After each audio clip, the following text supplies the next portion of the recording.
He's naming who? My father's voice rang out clear and cruel. My younger son, Drew Merrick. The room exploded in applause. Directors I'd mentored now clapping for the golden boy who never read a balance sheet in his life.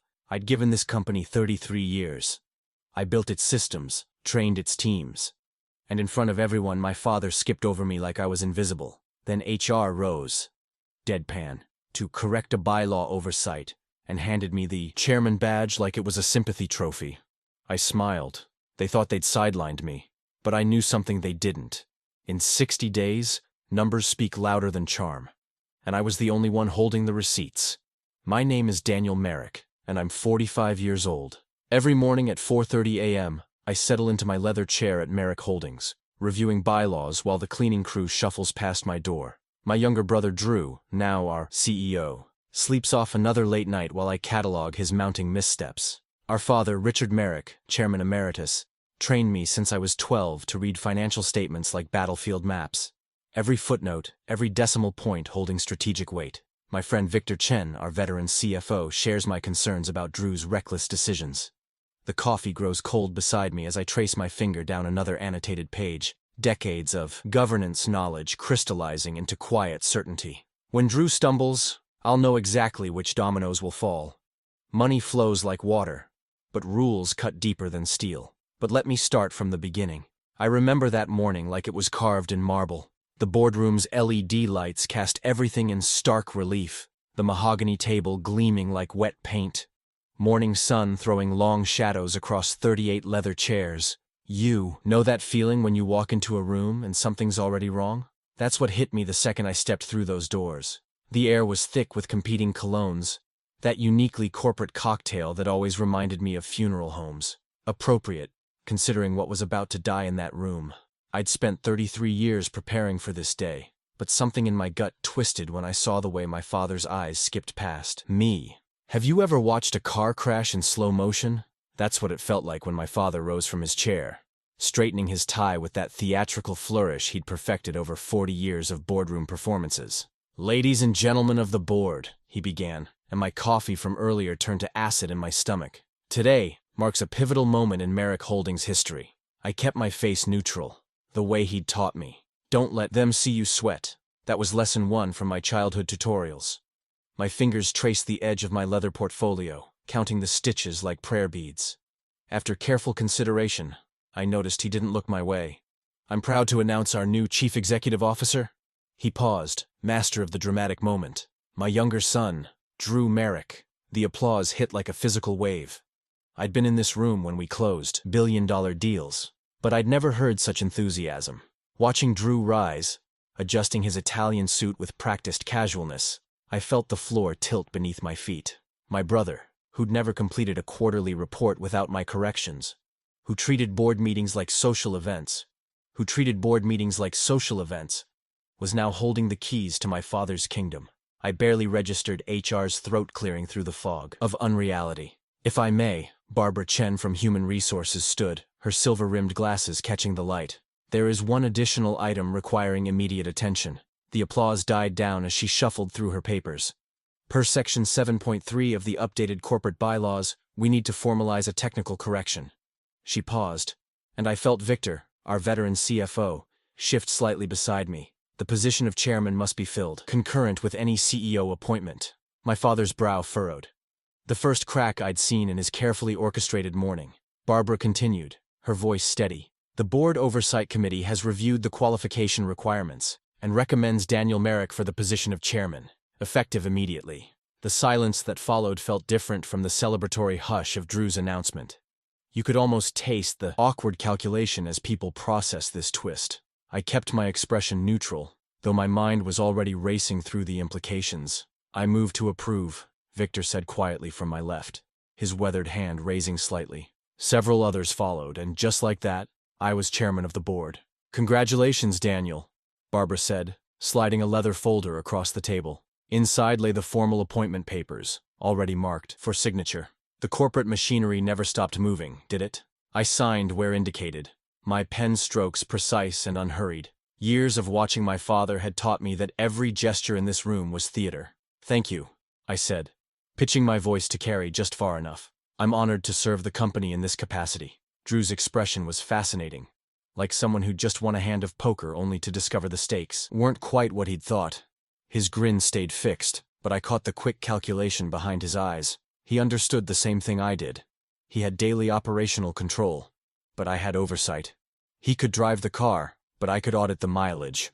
Someone opened champagne. There's always champagne at these things, isn't there? The formal meeting dissolved into the usual knots of handshakes and backslapping. I watched Drew work the room, all easy charm and bold promises. Aggressive growth targets, I heard him say to a cluster of directors. Shake things up a bit. Each phrase made my new chairman's gavel feel a little heavier. Barbara appeared at my elbow with more papers. The CEO's first executive session is scheduled for tomorrow at 8, she said quietly. As chairman, you'll want to review these beforehand. She handed me a thick folder marked Transition Protocols. I nodded, tucking it under my arm. Thank you, Barbara. The HR team's attention to detail is appreciated. Her slight smile told me she caught my real meaning. Someone had engineered this chairman appointment very carefully. My phone buzzed. Calendar notifications already flooding in. CEO kickoff. 8:00 a.m. topped the list, followed by a cascade of committee meetings and review sessions. The machinery of corporate governance grinding into motion. I gathered my things as the room gradually emptied, maintaining the measured pace I'd learned watching my father. No rushed exits. No visible reaction to the morning's upheaval. Just another day in the careful choreography of power. Drew was still holding court by the coffee service, champagne flute in hand, as I headed for the elevators. Big day, brother, he called out, that same satisfied grin in place. Looking forward to working together. I turned just enough to acknowledge him. Likewise, I said, my voice level. 8 a.m. tomorrow. The elevator doors opened with a soft chime, and I stepped in, my reflection in the polished steel showing exactly what I wanted it to. Calm, composed, and completely in control. Next morning, I arrived 15 minutes early, as I always did. The executive boardroom still carried traces of yesterday's champagne celebration, though the cleaning crew had done their best. Amazing how quickly triumph turns to business, isn't it? Drew swept in at 8:05, trademark grin in place, trailing a wake of cologne and confidence. 4 department heads followed, along with Victor, who took his usual seat near the financial projector. I had my leather portfolio open, fresh legal pad ready. Morning, everyone. Drew's voice filled the room as he claimed the head chair. Let's kick this new chapter off right. He didn't wait for the usual settling in period, launching straight into his vision. First order of business. We're going aggressive on expansion. I've got 3 acquisition targets lined up, all primed for immediate action.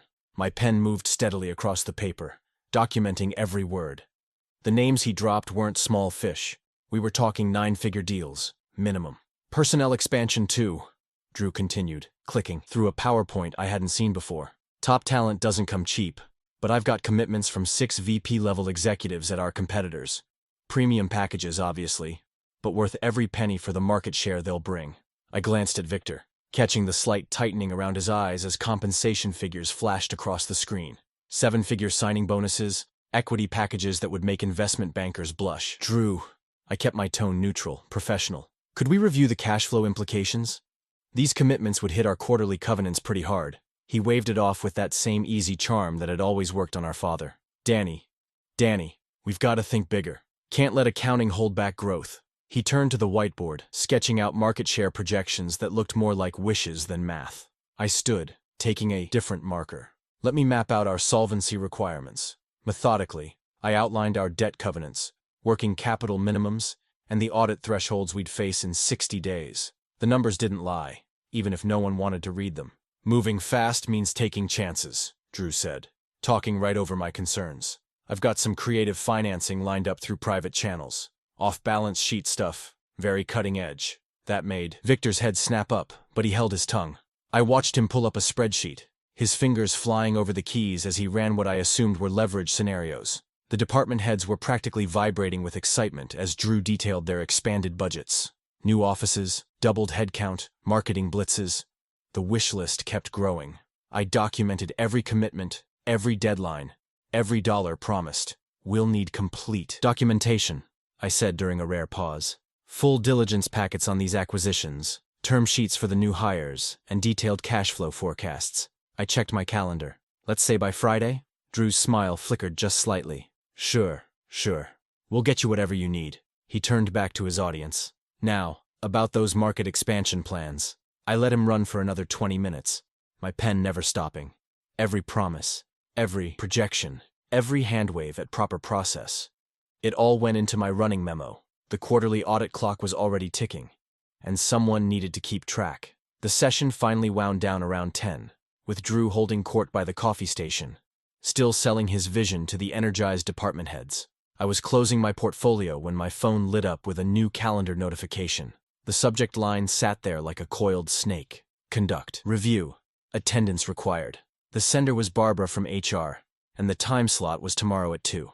I kept my face carefully neutral as I gathered my things. Through the glass walls, I could see the department heads practically bouncing back to their offices, drunk on Drew's promises of unlimited resources. Victor still sat at the table, frowning at his laptop screen, calculator in hand. Drew caught my eye as I headed for the door. "That's how you drive growth, brother," he said, clearly pleased with himself. "Sometimes you've got to break a few spreadsheets to make an empire."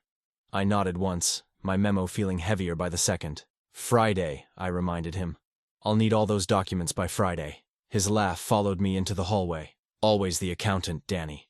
Always counting pennies while dollars fly by. Barbara from HR had arranged the conference room like an interrogation. Set, projector ready, papers arranged in neat stacks, water glasses positioned just so. You know that sick feeling when you realize you've walked into an ambush? Yeah, that's exactly how my stomach felt as I took my seat. "Thank you for making time, Daniel," she began, adjusting her glasses. "We've received some concerning feedback about recent interactions between you and our new CEO." The first email appeared on the screen behind her. It was my note from yesterday's executive session, requesting detailed financials on Drew's acquisition targets. My words were highlighted in accusatory yellow. "These commitments require immediate risk assessment and covenant analysis." "Would you say your tone here was supportive of the CEO's vision?" Barbara asked, her pen hovering over a legal pad. I kept my voice steady, professional. I was fulfilling my fiduciary. At 9 sharp, I knocked on Victor's office door. The fluorescence had dimmed to night mode, casting long shadows across the empty floor. Through the frosted glass, I could see him hunched over his desk, surrounded by towering stacks of ledger binders. "Come in, Daniel," he called out, not looking up from whatever had captured his attention. The familiar smell of burnt coffee hit me the moment I stepped inside. Victor had never mastered the art of brewing in all his 30 years here. Funny how some things never change, even when everything else feels like it's crumbling around you. "Close the door," he said, finally glancing up. His reading glasses sat low on his nose and dark circles under his eyes told me he'd been here a while. "You might want to sit down for this." I settled into the worn leather chair across from his desk. "If you're about to tell me Drew's already bankrupted us, I'd rather stand." Victor managed a thin smile. "Not yet, but that's exactly what we need to talk about." He reached into his bottom drawer and pulled out a thick, leather-bound book I recognized immediately. The company charter. My father had made me memorize most of it by age 15. "Remember Section 7.4? Victor asked, flipping to a dog-eared page. "Quarterly audit requirements," I replied automatically. Then it hit me. "The solvency tests." "Exactly." Victor tapped the page with his index finger. "Every CEO decision gets measured against hard numbers at the quarterly audit. No exceptions, no extensions." He looked at me meaningfully. "And the clock's already running." 60 days, I breathed, feeling something shift in my chest. Not hope exactly, but certainty. The rules hadn't changed, even if the players had. "You've always been good with the details, Daniel. Better than anyone." Victor pushed his coffee mug aside and spread out a clean legal pad. "We don't need to fight Drew's charm offensive. We just need to document everything." For the next hour, we outlined our approach. I'd collect every approval Drew signed, timestamp every variance from standard procedure, and meticulously compare his rosy projections against our actual cash position. Victor would quietly monitor our covenant compliance and flag any triggers well before they could snap. "It won't be easy," Victor warned, rubbing his tired eyes. "Drew's going to run wild with these expansion plans. The numbers will get ugly before they get honest. And my reputation takes the hits for the next 2 months," I added, thinking of the HR meeting earlier. Those conduct reviews wouldn't be the last attack. Better your reputation than the company's solvency.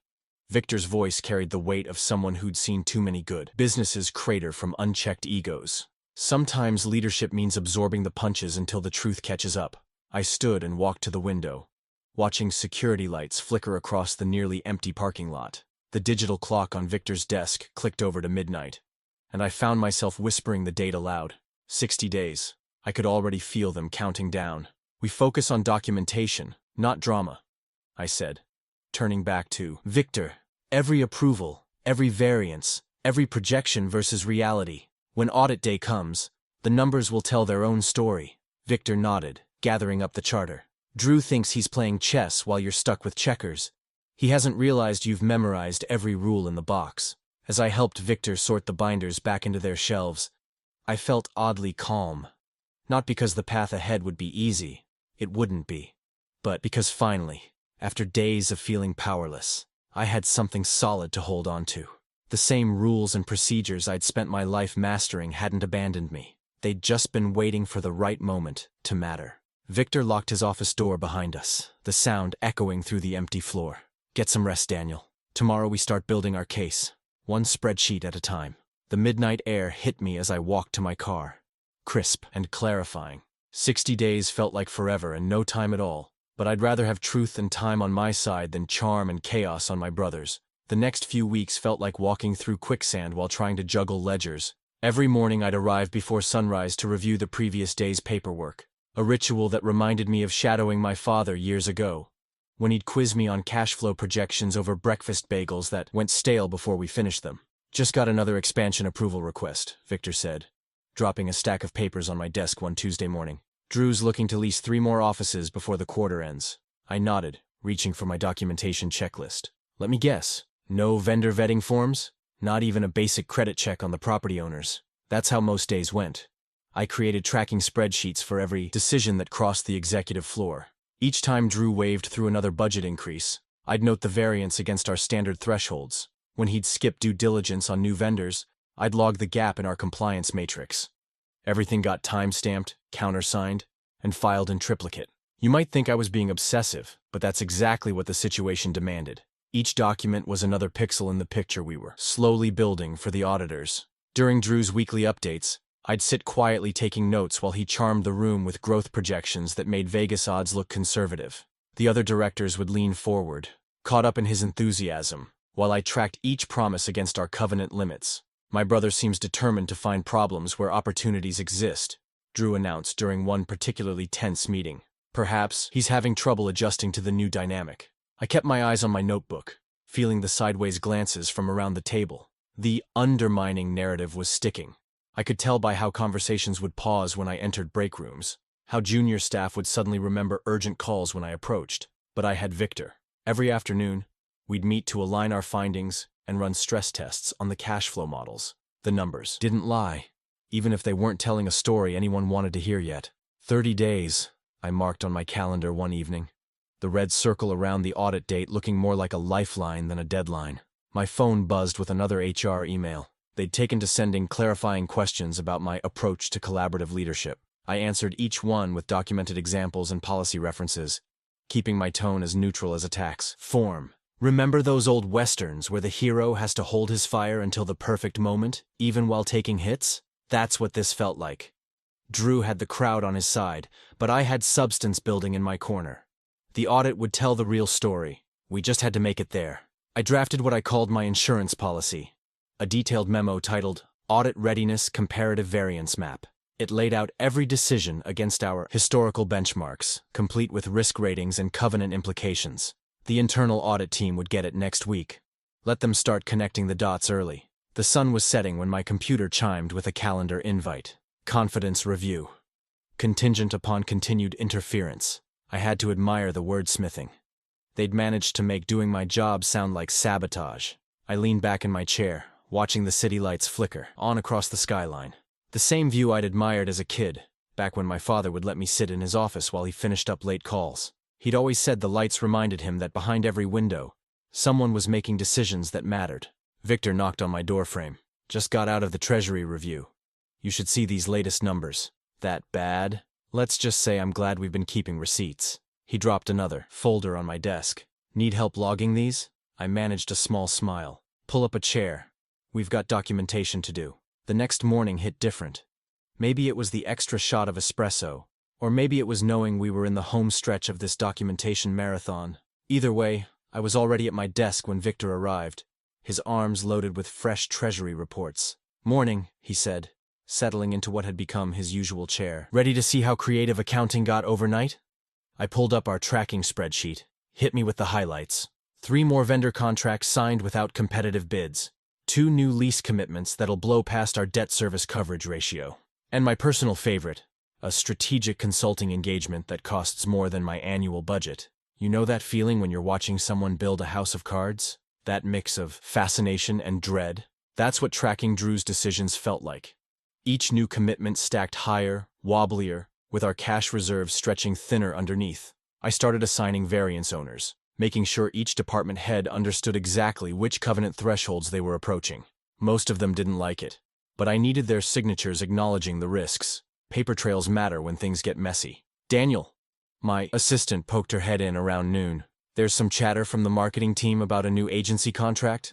I nodded. "Let me guess. No RFP process, immediate start date? How'd you know?" "Because that's how backroom deals work," I said, pulling up our procurement policy. "Forward them the vendor vetting requirements, and CC their director." The whispers were getting louder. "He's deliberately slowing growth. He's stuck in old ways. He's jealous of Drew's vision." Each time I'd respond the same way, with policy references and covenant calculations attached. Hard to argue with math, even if nobody wanted to read it. I could feel the board's patience wearing thin. Every time I raised a compliance flag or questioned a spending commitment, I saw the eye rolls and heard the sighs. They wanted the excitement Drew promised, not the restraint I represented. And I got it. Prudence isn't sexy. But neither is bankruptcy. Remember those old pressure gauges with the needle that creeps toward red? Our variance map looked like that now. Each projection quarter showed deeper shortfalls against our covenants. The cash flow stress tests were starting to scream.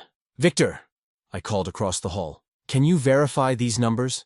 Specifically the debt service projections for Q3? He came over and studied my screen. "Oh, they're accurate. Wish they weren't. And we've triple-checked the assumptions? 4 times. Even used Drew's optimistic revenue forecasts. Still comes up short." I was updating the master variance log when the auditor's email arrived. They wanted preliminary schedules, 2 weeks ahead of the formal review. Standard procedure, but it felt like the first ray of sunlight after a long storm. I spent the afternoon compiling everything. Every variance, every missed threshold, every skipped procedure, all laid out in clean clinical detail. No editorializing needed. The numbers told their own story. Just facts, dates, and signatures, all pointing to the same conclusion. "You sure about sending this now?" Victor asked, reviewing the package. "Could give them time to spin it." "Let them try," I said, clicking send. "Can't spin basic math." I leaned back and looked at my countdown calendar. 14 days until the formal audit. 2 weeks of maintaining composure while the pressure built. 2 weeks of watching Drew chart courses through financial fantasy land, while I documented every deviation. "Daniel," my assistant called again. "Drew's office is asking about those new lease approvals." I pulled out our standard response template. "Send them the covenant calculations and signature requirements." Same as always. "They say it's urgent. Something about losing the opportunity." "Everything's urgent when you're building a house of cards," I said, more to myself than to her. "Standard process. No exceptions." Victor appeared in my doorway with another stack of reports. "Got some interesting wire transfer requests you should see." "How interesting?" "Let's just say our cash position is about to get even more creative." I pulled out a fresh variance log. Back to documenting. Back to building our case, piece by piece. While the clock ticked down these final 2 weeks, the afternoon sun hit my window, casting long shadows across the spread of papers and reports on my desk. Somewhere in the building, I could hear Drew's voice carrying down the hall, probably painting another picture of explosive growth and unlimited potential. But here in my office, the real story was taking shape in columns of numbers and carefully noted exceptions. I woke up that Sunday with a headache and an empty Word document on my screen. The cursor blinked at me like a taunt while my fingers hovered over the keyboard. You ever have one of those moments where giving up feels like the only sane option? The resignation letter practically wrote itself in my head. After careful consideration? Yeah, right. More like, after weeks of being painted as the company villain. I'd typed 3 sentences before catching myself. The coffee in my mug had gone cold. Funny how that happens when you're wrestling with your conscience. Remember those old management training videos about staying professional under pressure? They never covered what to do when your own brother turns the company against you. When every raised eyebrow in every meeting screams obstacle instead of guardian. I deleted the draft and picked up my phone. Victor answered on the second ring, and I could hear classical music in the background. His Sunday ritual. "You're not usually a weekend caller," he said. "Everything all right?" "Not really." My voice came out rougher than intended. "I'm tired of being the bad guy, Victor. Every time I flag a risk or question a commitment, I can see them adding another mark in the difficult column. That's what they want you to feel. Well, it's working." I stood up and paced to the window, watching early morning joggers cruise past. What if they're right? What if I'm just the old guard who can't handle change? Victor's chuckle carried a hint of steel. "You know what I see? A chairman doing his job while everyone else plays make-believe with the numbers. Want me to run another stress test? Show you exactly how right you've been? Please. Worst-case scenario. No optimistic assumptions. Give me an hour. And Daniel, delete that resignation letter I know you've been thinking about." I managed a laugh. Already did. While Victor worked his magic with the forecasts, I pulled out a fresh notebook, started sketching what a recovery might look like if, when, the audit confirmed we were heading toward insolvency. Who to call first, which contracts to review, how to stabilize cash flow before the covenants triggered. The charter clause about quarterly reviews was still sitting in my printer tray. I'd printed it weeks ago. Highlighted the key passages about solvency tests and board authorities. Now I carefully taped it inside the notebook's cover. Might seem silly, but having those words right there, in black and white, helped steady my nerves. The rest of Sunday disappeared into spreadsheets and contingency plans. Victor's stress test results painted exactly the picture I'd feared. We weren't just approaching the guardrails. We were about to crash through them. That night, lying in bed, I couldn't stop my mind from replaying every meeting since the succession. Every time Drew had dismissed a warning. Every signature on every rushed approval. Every sidelong glance from board members who used to value my judgment. The ceiling fan spun lazy circles while I counted down the hours until morning. When my alarm went off, I was already awake. Shower, suit, coffee. The routine felt both normal and surreal. Like getting dressed for a performance where I already knew the ending but couldn't skip to the final scene. The conference room was unusually quiet when I walked in at 8. 3 external auditors had claimed the far end of the table, their laptops humming as they networked into our systems. The youngest one, couldn't have been more than 30, was already frowning at his screen. "Mr. Merrick," the lead auditor nodded to me. "We'll need the general ledger access and any supporting documentation for capital expenditures since the last review." "Of course." I handed over a thumb drive. "Everything's organized by date and department. The variance log is in the root folder." They worked quickly, efficiently. No small talk, just the sound of keyboards and occasional murmurs between them. I watched the main screen as they pulled up the first cash flow schedule. Red flags started popping up like emergency flares. Behind me, I heard the door open. Probably Drew arriving, ready to spin his version of events. But I kept my eyes on the numbers. They were about to tell their own story, and no amount of charm could change what they had to say. The auditors worked methodically through the morning, their keyboards a steady rhythm, punctuated by occasional requests for documentation. I'd seen plenty of audits in my time, but something felt different about this one. The tension was thicker, the frowns deeper. Around 10, the lead auditor, Thompson was his name, stopped typing mid-stride. He tabbed through several screens, then called his colleague over. They huddled, pointing at figures that seemed to catch their attention. "Mr. Merrick," Thompson said, his voice carefully neutral. "Could you explain these transfers from the operating accounts?" I leaned in to look at his screen. The transactions were substantial. 7 figures each, flowing out to entities I didn't recognize. "I'll need to check those against our approval records." "Please do." He slid a notepad my way. "These are the receiving accounts we're seeing." My stomach tightened as I read the list. The company names weren't familiar, but the pattern was clear. All registered within the last 30 days, all with minimal documentation. You know that moment when you're absolutely certain you've caught someone, but you have to let the process play out? That's where I was. Years of experience told me to stay quiet, let the evidence do the talking. I pulled up our master variance log, the one Victor and I had been maintaining since day one. Every approval, every signature, every board notification requirement. Started cross-referencing dates and amounts. Thompson's team was doing the same thing from their end. One of them had pulled up the corporate registry database, tracing ownership structures. The youngest auditor was reconciling payment authorizations against our governance requirements. Sir? The young one looked up. We're missing board approvals for all of these. They're well above the CEO's independent authority threshold. I nodded slowly. Could you flag each instance where required approvals weren't obtained? They worked for another hour, building their case with the kind of precision that would make any defense impossible. I could have told them what they'd find.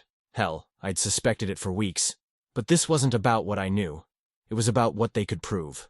At 11:43, Thompson sat back in his chair and removed his glasses. Mr. Merrick, we're prepared to classify these transfers as having no legitimate business purpose. The words hung in the air like smoke. Non-business purpose. The corporate equivalent of catching someone with their hand in the till. Would you walk me through your key findings? I kept my voice steady. Professional. He pulled up a summary schedule. Multiple transfers to newly formed entities, all controlled by Mr. Drew Merrick personally. No commercial contracts. No board approvals. No documented business rationale. Total value. He paused. Just over $8 million. I made careful notes of each finding number, updating our variance map as he spoke. These weren't just red flags anymore. They were smoking guns. My phone buzzed. A message from the board secretary. Emergency shareholder meeting called for 7 p.m. tonight. Full attendance required. The timing wasn't coincidental. Word of the audit findings must have already reached the major shareholders. They wouldn't wait for a formal report. Not with this kind of exposure. Thank you for your thoroughness, I told Thompson's team. One final request. Could you frame your conclusions specifically against the charter language regarding solvency tests and proper authorization? He nodded. We'll have that ready for the shareholder meeting. As they packed up their laptops, I sent a quick text to Victor. Findings confirmed. Personal diversion. His response came immediately. Stand firm. Justice incoming. I waited until the auditors had left, then closed the door and let out a long breath. The office was quiet. Most people were at lunch. Through the windows, I could see clouds gathering over the city. Appropriate weather for what was coming. Time to prepare for tonight. I had 6 hours to organize the exhibits, structure the presentation, and make sure every shareholder would see exactly what had happened to their money. Drew would try to charm his way out. He always did. But numbers don't care about charm.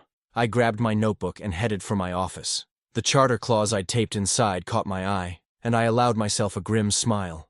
Sometimes the best revenge is just letting the rules do their job. The boardroom had that peculiar tension you only feel when money and reputation are both on the chopping block. 7 o'clock sharp, and every seat was filled. Major shareholders, legal counsel, even my father, though he wouldn't meet my eyes. You ever notice how the most dramatic moments often start with mundane details? Thompson clicked through his first few slides. Methodology, scope, timeline. Standard audit language that usually had people checking their phones. Not tonight. Tonight, every eye was locked on that screen.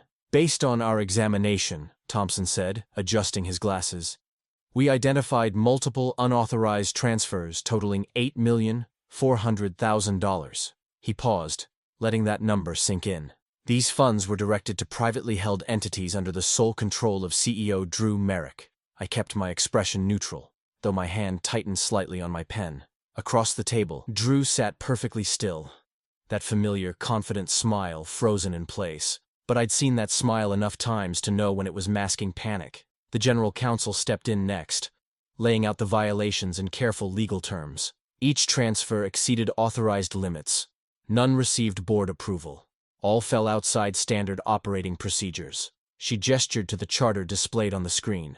Under Section 7.3, these actions constitute a material breach of fiduciary duty. Remember those old westerns where everyone at the saloon goes quiet just before the shooting starts? That's what it felt like when she finished. The room held its breath, waiting to see who'd draw first. What are our options? It was Janet Maxwell, one of our largest shareholders, who broke the silence. The council outlined 3 tiers of response. I knew them by heart.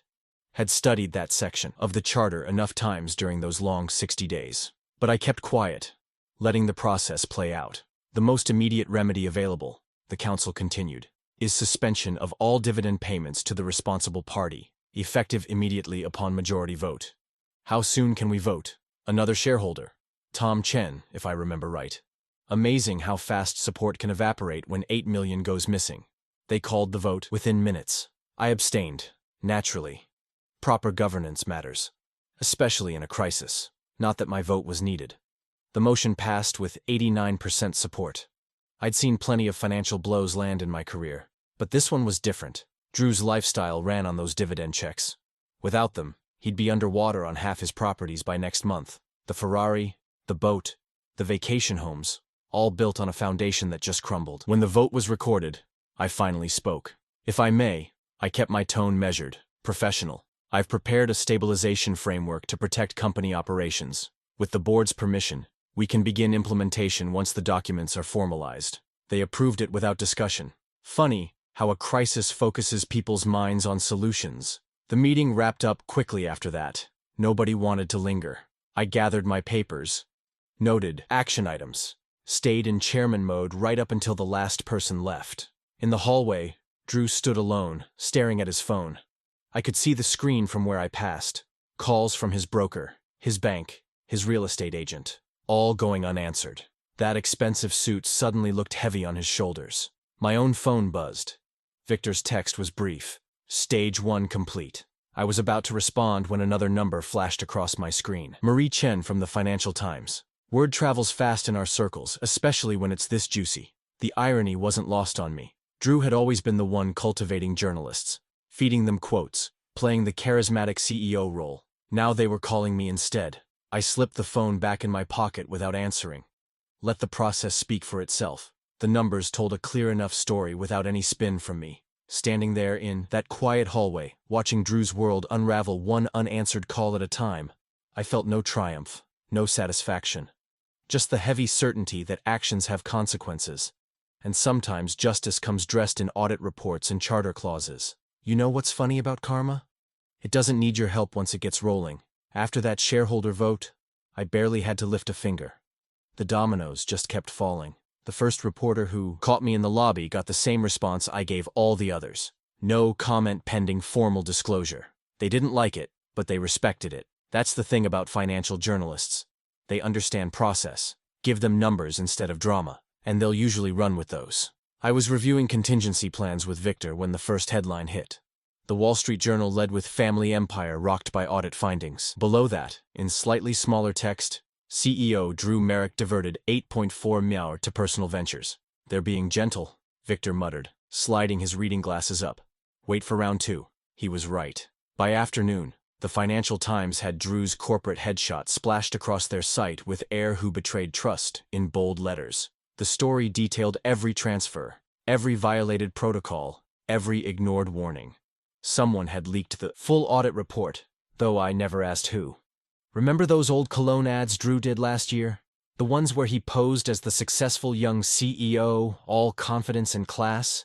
Those started disappearing from billboards by sunset. Nothing kills sponsorship deals quite like the word "diverted" next to dollar signs. I called an emergency board session for 7 that evening. The conference room felt different now. Less tension, more focus. Amazing what solid evidence can do to clear the air.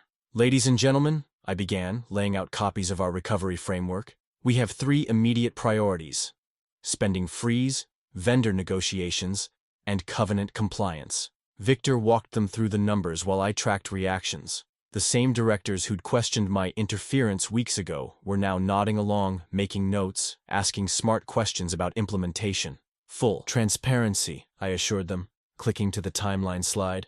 Weekly updates on all metrics, no exceptions. We'll rebuild trust through results, not promises. The vote to approve was unanimous. I signed the plan as chairman while Victor witnessed.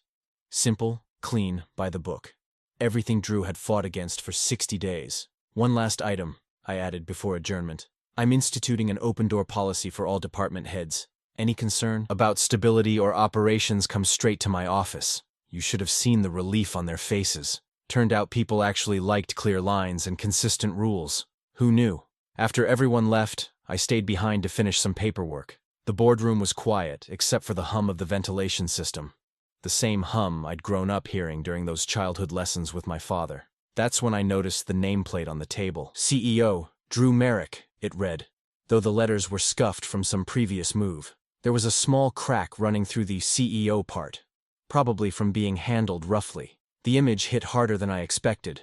33 years in this company.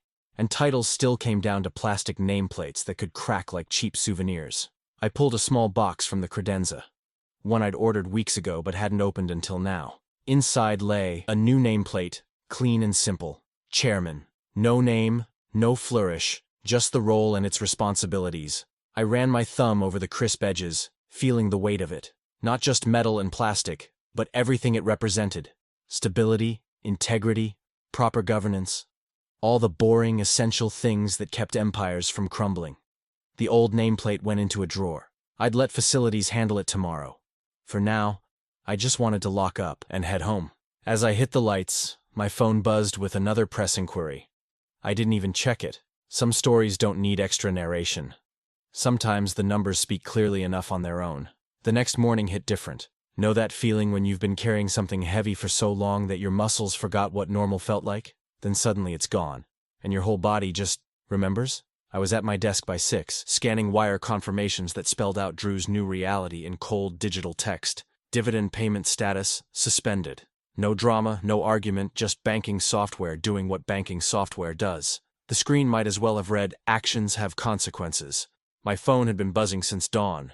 Every financial outlet wanted to dissect yesterday's bombshell, keeping Drew's face and his 8.4 mere personal fund diversion in heavy rotation. The stories weren't getting kinder. Bloomberg ran a piece titled, "Trust Fund to No Funds, a Cautionary Tale." Even the local business journal, usually gentle with hometown names, went with, "Merrick Ayers' House of Cards collapses." You know what's funny about reputation? You spend years building it, then one audit can strip it bare. Drew was learning that lesson in real time as his carefully curated image unraveled. Those Fortune 40 under 40 profiles from last year started disappearing from online archives. His LinkedIn profile switched to private. Even his country club quietly moved him from the board to regular membership.